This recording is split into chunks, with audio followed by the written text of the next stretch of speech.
تحليل المقطع الأول من القصيدة والممتد على الأبيات من 1 إلى 6، والتي يصور فيها الشاعر البوارق والسحب وأثرها في عمان. إذن تلاحظون أن الشاعر قد افتتح القصيدة باسم إشارة تلك ماذا؟ البوارق. والبوارق جمع مفردها برق، والبرق هنا بمعنى السحب. إذن هذه السحب ما بها؟ حادي هن مرنان، والحادي هو الذي يسوق الإبل مصدرا صوتا أو موسيقى، وهي كلمة تستعمل في البوادي العربية لارتباط الإبل والحادي بماذا؟ بالبيئة الصحراوية والبادية. فتلك البوارق، إذن هذه البوارق شبهها الشاعر بالإبل، هذه الإبل التي يقودها الحادي بصوته المرنان. لو أردنا أن نتخيل هذه الصورة، لا رأينا مجموعة من السحب، إذن يأتي بعضها خلف بعض، تتلاطم، يصطدم بعضها ببعض، فماذا يحدث؟ فيصدر برق ويصدر صوت الرعد. فهنا هذا الرعد هو الصوت المرنان الذي يصدره البرق إثر إذن تصادم هذه السحب بعضها ببعض. فالبرق هو الذي يقود تلك السحب بماذا؟ بصوت الرعد. وهنا إذن لو أردنا أن نتحدث عن العلم فسنتبين أن سرعة الضوء أسرع من سرعة الصوت، لذلك قدم وجعل البرق، أي ذلك الضوء الذي يصدر إثر تصادم السحب، جعله القائد لأنه هو الأول، ثم هذا القائد يصدر صوتا وهو الرعد، فيقود من؟ فيقود قطيع الإبل تلك، أي يقود السحب. فما لطرفك يا ذا الشجو واسنان، هنا استفهام إنكاري. عما يستفهم الشاعر؟ ما لطرفك، ما لعينك يا من؟ يا ذا الشجو، يا ذا الحزن، ما به طرفك؟ واسنان أي له أصابته سنة، أي أصابه نوم وأصابه نعاس. يا ذا الشجو، يا ذا الأحزان، لماذا عندما رأيت هذا المشهد، عندما رأيت هذه البوارق التي يقودها البرق بصوت الرعد، أصابك نعاس وأصابك خمول؟ استفهام إنكاري لا ينتظر الشاعر إجابة، وإنما سنجد الإجابة في المقطع الثاني من القصيدة، وسأبين ذلك في محله. شقت صوارمها الأرجاء واهتزعت، تجزي خميسا له في الجو ميدان. هنا ينتقل الشاعر إلى صورة أخرى، وفيها يجعل من البرق فارسا محاربا يحمل سيفا. الصوارم هي جمع صارم وهو السيف. إذن هذه البوارق وكأنها فرسان تقود معركة، تحمل سيوفا تشق بها الأرجاء، وماذا؟ وإذا تجزي خميسا له في الجو ميدان، وتقود تلك السحب باعتبارها جنودا، تقودها إلى خميس، إلى حرب. هذه الحرب الضروس ميدانها ماذا؟ ميدانها الجو. لو أردنا أن نفسر أكثر لوجدنا أن الشاعر قد نقل صورة بشرية، وهي صورة الحرب التي يكون فيها القادة هم الأوائل وبعدهم الجنود، ضوضاء، فوضى، وإذن حرب بأتم معنى الكلمة في ميدان معين. نقل ذلك المشهد من الأرض إلى السماء، فجعل من السحب جنودا، ومن البوارق قادة، ومن الرعود أصواتا وغمغمات في هذا المشهد الحربي الحماسي، وجعل كذلك من الجو ميدانا لهذه الحرب. تبجست بهزيم الودق منبثقا حتى تساوت به أكم وقيعان. تبجست، انفجرت. من التي انفجرت؟ هذه السحب التي تخوض حربا ضروسا في السماء. ماذا حصل لها؟ انفجرت عندما صدر صوت الرعد، فوكأنها عندما انفجرت إذن انبثقت منها الأمطار وانبثقت منها المياه وكأنها الدماء. إذا مشهد حربي قتالي بأتم معنى الكلمة. تبجست بهديم الودق منبثقا حتى تساوت به أكم وقيعان من شدة غزارة هذه المياه التي إذا انبثقت من السحب بعد صدور الرعد. ماذا حصل؟ إذن تساوت الأكم والقيعان، تساوت المناطق المرتفعة والمناطق المنخفضة. سقى الشواجن من رضوى وغص به سر وجوف وغصت منه جرنان. وهنا ينتقل الشاعر إلى عمان ليبين لنا أثر هذه ليبين لنا أثر هذه الأمطار التي سقت الأودية، الشواجن الأودية، التي سقت الأودية من رضوى مكان بالجبل الأخضر بسلطنة عمان، وغص أي امتلأ سر وجوف، هنا الأودية بمنطقة الشرقية ومنطقة الداخلية، وغصت منه جرنان، وجرنان هنا كهف بولاية إزكي. وكان الشاعر هنا سافر مع تلك السحب إلى عمان ليذكر لنا مناطق أماكن موجودة بالسلطنة بقيت راسخة في ذهنه. وجلل السهل والأوعار معتمدا ربوع ما ضم عندام وجعلان. ويواصل هنا الشاعر في الكشف عن أثر هذه السحب الماطرة على بلاده عمان، وهذه السحب التي ساوت بين السهل والأوعار. السهل الأوعار هنا طباق، مكان سهل يعني مكان منبسط مسطح، والأوعار هي الأماكن الوعرة الصعبة. تلاحظون هنا استعمال الطباق وهو أسلوب من الأساليب البلاغية. هذه السحب أو هذه الأمطار ضمت كل المناطق في الساحل الشرقي للسلطنة من عندام إلى جعلان، سواء جعلان بني الحسن أو جعلان بني بوعلي وغيرها. طبعا البيت السادس والأخير في هذا المقطع: يريق في الجو منه ريق هطل. هذه السحب تنهمر منها أمطار هطيلة أثرت في كامل المنطقة الشرقية لسلطنة عمان، فجاءت لها بالخير وجاءت لها بالبركة.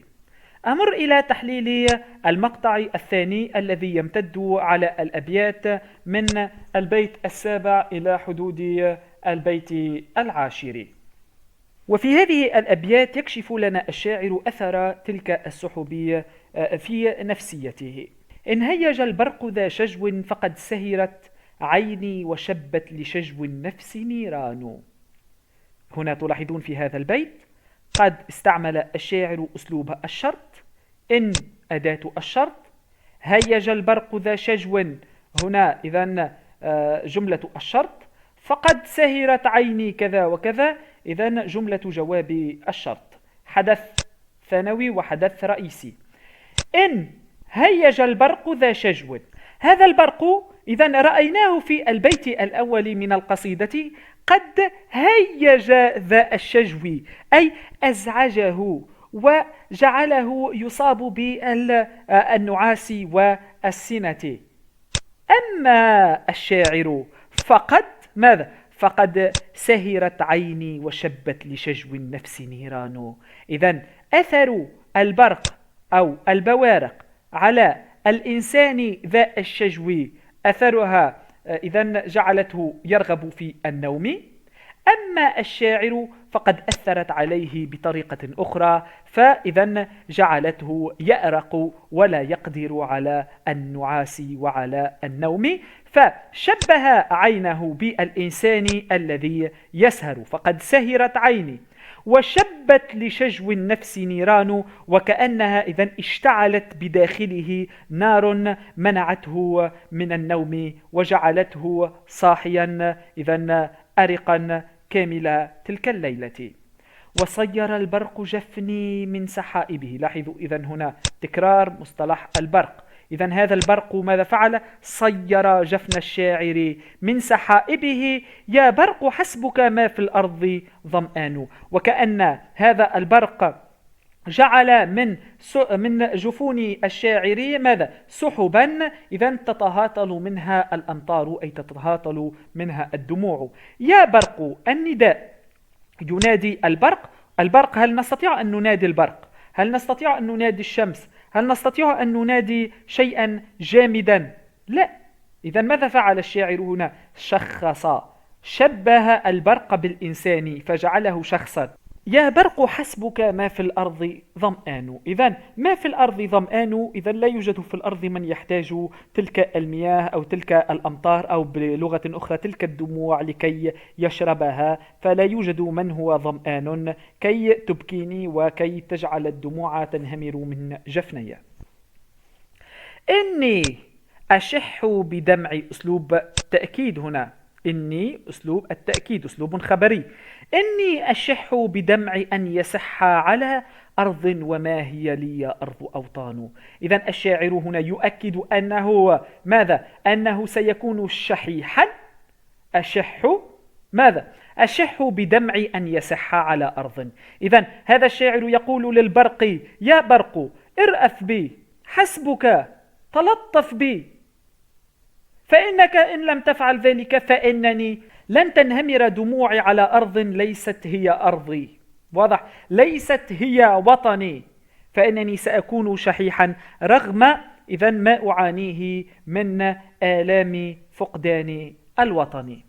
هبك استطرت فؤادي فاستطر رمقي إلى معاهد لي فيهن أشجان. وهنا يواصل إذن مخاطبة هذا البرقي ويذكره بأنه قد أعاده إلى لحظات خلت وذكره بأماكن إذن كان يستمتع بها، أما الآن فقد هجرها وتركها. والمعاهد إذن هي الأطلال أو الآثار القديمة في بلاده. بعد ذلك ينتقل الشاعر إلى القسم الأخير من القصيدة، وفيه إذن وصف لتلك الأماكن وإبراز لعلاقته بها. تلك المعاهد ما عهدي بها انتقلت وهن وسط ضمير الآن سكان. تلك المعاهد، هذا المصطلح إذن كما قلنا كان يعتمد فيما يسمى بالوقفة الطلالية عند الشعراء، وكأن الشاعر هنا يقف على الأطلال، يستحضر تلك الأماكن القديمة فيقف عليها ويتذكر الماضي. واضح؟ هذا إذن من خصائص الشعر، شعر الحنين، أن يستحضر الشاعر الأماكن القديمة ويبدأ في البكاء والتعبير عن شدة شوقه لها. تلك المعاهد ما عهدي بها انتقلت وهن وسط ضمير الآن سكان.